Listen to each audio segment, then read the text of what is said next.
Okay, this type of problem is an exponent rule problem. It's been a while since we did exponent rules. We did it in the review in class, but I'm going to do one in a video right here and kind of show you each rule and how it works. Anytime you got a problem like this where there's you're going to do quite a few of the exponent rules in a problem like this, you want to focus on the inside of those parentheses first. Don't deal with this 2 out here, because technically everything in here is going to go to the second power. Like all of these terms would go to the second power, but we don't want to do that because if we work this inside part first, a lot of this is going to cancel and it's going to leave us a lot less to deal with for this squared. So let's just kind of keep this off to the side for a while and focus on the inside here. So I'm going to focus on the top first, this x to the -2 and x to the 4. You're multiplying those two. So x to the -2 times x to the 4, remember when you're multiplying two powers like that, the exponents add together, so it'd be -2 plus 4. -2 plus 4 equals +2, so it will become x squared at the top. Now also multiply these numbers. 3 times 2 is 6x squared. So I did the top. So this is how I do this. I pick it off. I pick off the top, and then I'm going to pick off the bottom. There's nothing to do on the bottom, so I'm going to go ahead and write it. 2x to the -6 over 2. So that's step 1.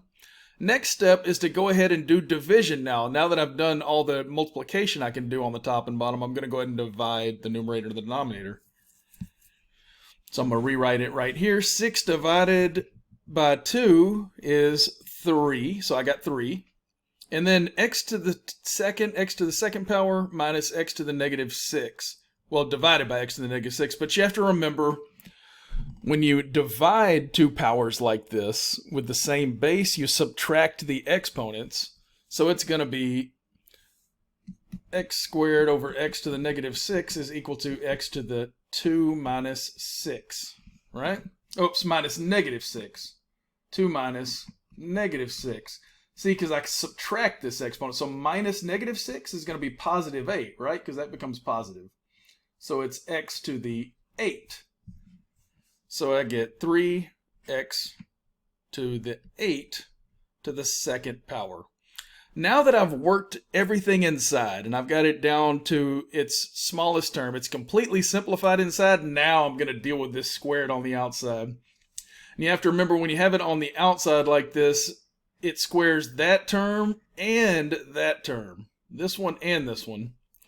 So you have to remember the rule that x to the 8 squared, when you take an exponent and raise it to another exponent, what do you do to those two numbers? You multiply them, so it's x to the 16th.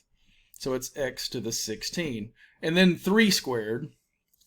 So 3 squared becomes 9, right? So that would be 3 squared x to the 16, which is 9x to the 16. And that would be my final simplified answer for this exponent rule.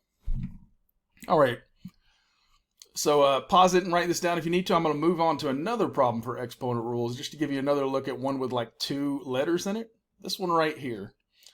10x to the 5th y to the 4th divided by 2x to the -3 y to the -2 squared. So I'm going to deal with the inside first. And the first thing I notice is there's nothing you can really do to the top here. It's already said it's 10x to the 5th y to the 4th. There's nothing you can do to the bottom, so there's no multiplying across I need to do on the numerator or the denominator. I need to divide now. 10 divided by 2 is 5. So I got that. So do the number first. X to the 5th divided by x to the -3, you subtract them, right? So x to the 5th divided by x to the -3 is x to the 5 minus -3. That would be x to the 8. And then do the y's, 4 and -2. Y to the 4 over y to the -2 is 4 minus -2. That would be 6, y to the 6. So y to the 6. And then you square it. Now I've got everything simplified inside, so I can go ahead and bring this squared to all 3 of these now. That one, and that one. So I get 5 squared. X to the 8 times 2 is 16. Y to the 6 times 2 is y to the 12th. I can turn 5 squared into 25. So I got 25x to the 16, y to the 12, and that would be my final answer. And that is a couple of examples of exponent rules.